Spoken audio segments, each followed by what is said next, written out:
اے چونٹیوں تم تمام کی تمام اپنی دلوں میں چلے جاؤ، سلیمان لشکر آ رہا، ان کے گھوڑوں کے ٹاپوں میں آ کر تم کہیں ہلاک نہ ہو جاؤ۔ تو اللہ کو یہ بہت پسند آیا۔ اللہ نے سورہ نمل کے نام سے سورہ ہی اللہ نے اتارا، اس میں اللہ نے اس کا تذکرہ کیا۔ ایک واقعہ اور آتا ہے، میں چاہتا ہوں حضرات آپ ذرا سن لیں۔ اصحاب الاخدود ایک واقعہ ہے۔ ایک بادشاہ تھا، اس بادشاہ کی طبیعت میں بہرحال بہت ساری باتیں نے کفر و شرک کی، بلکہ اسے کافر و مشرک تھا۔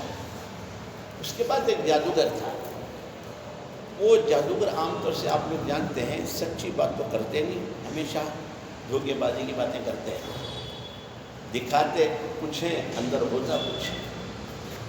جیسے حضرت موسیٰ علیہ السلام میں جادوگر آئے تھے، رسیوں پر انہوں نے پڑھ پڑھ کر پھونکا تو رسیاں جو ہے وہ سانپ بن گئی تھی، اسے کہتے ہیں نظر بند۔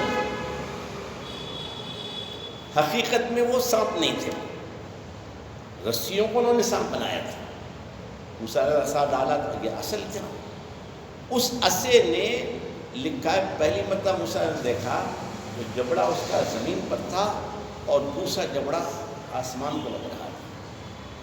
جب اس نے اپنی بھیانک شکل موسیٰ نے دکھائی تو حضرت موسیٰ مارے خوف کے بھاگ پڑے۔ اللہ یا موسیٰ لا تخف، اے موسیٰ ڈرو نہیں، پکڑو اسے۔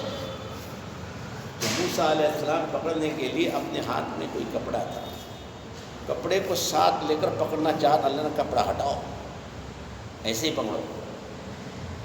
جب ایسا پکڑا تو پھر وہ عصا اژدھا بن گیا تھا، اب اژدھا عصا بن گیا۔ تو وہ جادوگر نے اس سے بادشاہ سے کہا کہ آپ کسی نوجوان لڑکے کو چن کر دے دیں جو میرے جادو کے فن کو سیکھ لے تاکہ کام آئے آپ کے۔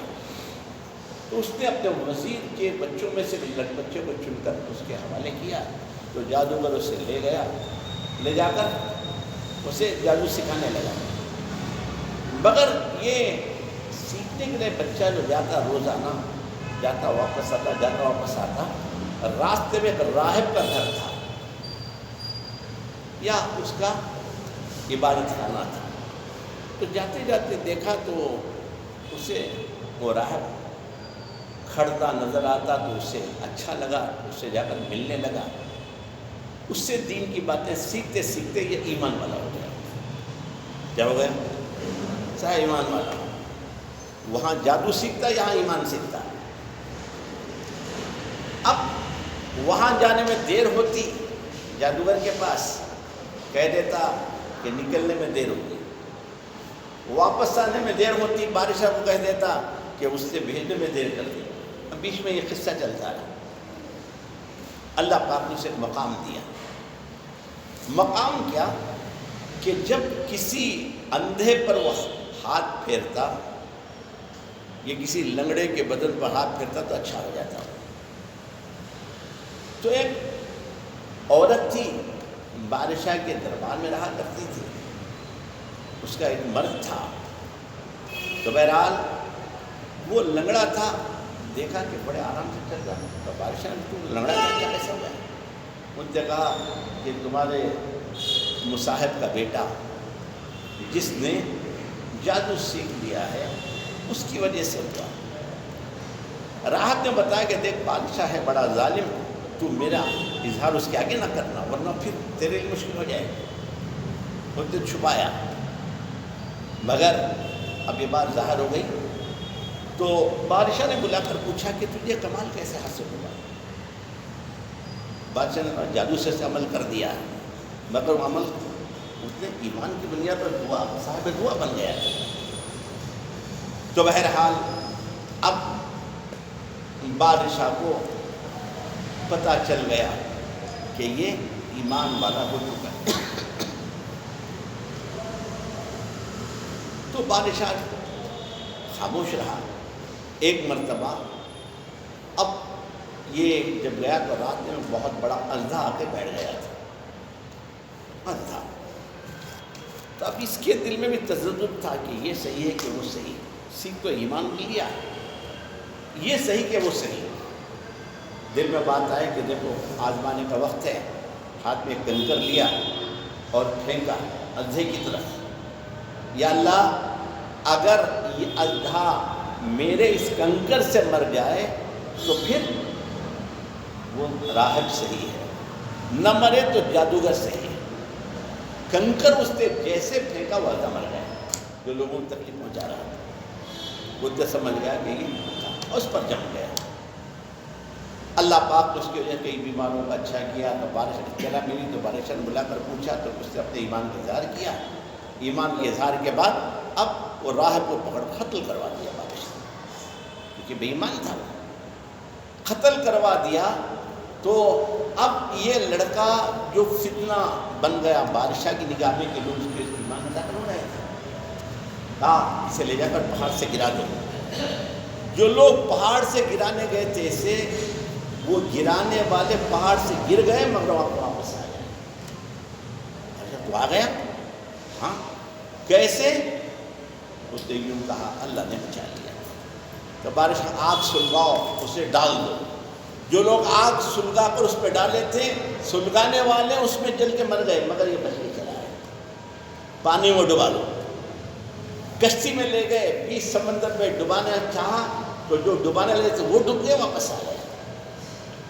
بادشاہ نے کہا آخر تجھے ماروں کیسے کہ تو بچ کے آ رہا.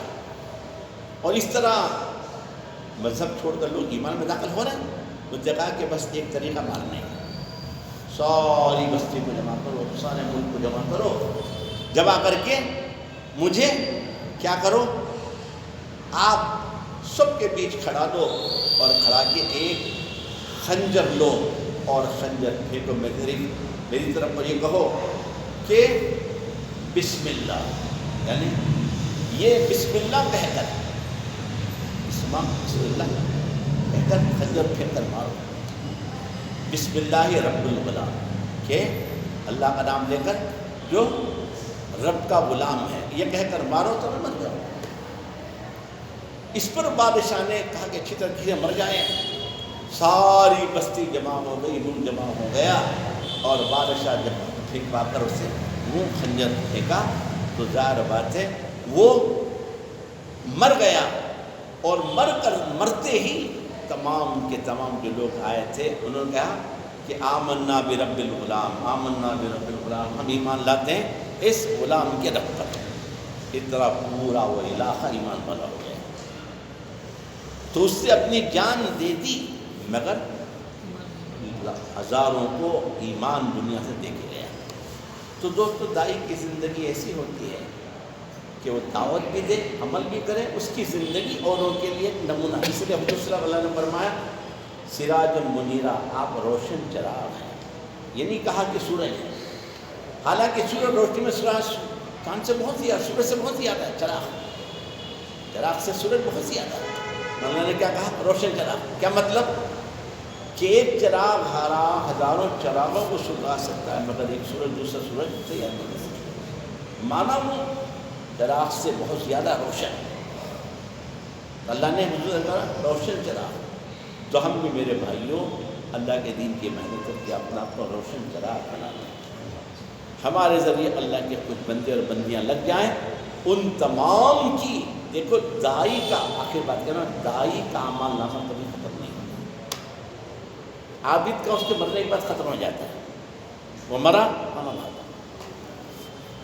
میں عمل کرتا رہا، کسی کو دعوت نہیں دیا. ایک ہے بند شیشی عطر کی بند شیشی میں عطر تو وہی رہے گا، وہ بھی عطر ہے. ایک ہے عطر کو بکھیرنا، تو عطر کو بکھیرو گے تو ظاہر سب اس سے نفع اٹھائے گا. عابد کا اعمال نامہ اس کی موت پر بند ہے. اگر وہ دائی نہیں بنا، دائی کا اعمال نامہ مسلسل چلتا رہے گا. جتنے لوگ عمل پر پڑے تو ہم بھی دعوت بھی سیکھیں اور دائی بننا بھی سیکھیں. تو دائی کیسے بنیں گے؟ دعوت دینا عمل کی نیت سے، عمل نہ بھی کریں دعوت کو نہ چھوڑیں. اور دائی کیسے بنیں گے؟ اپنے بڑوں کی بات مان کر. سمجھ میں آ رہا ہے؟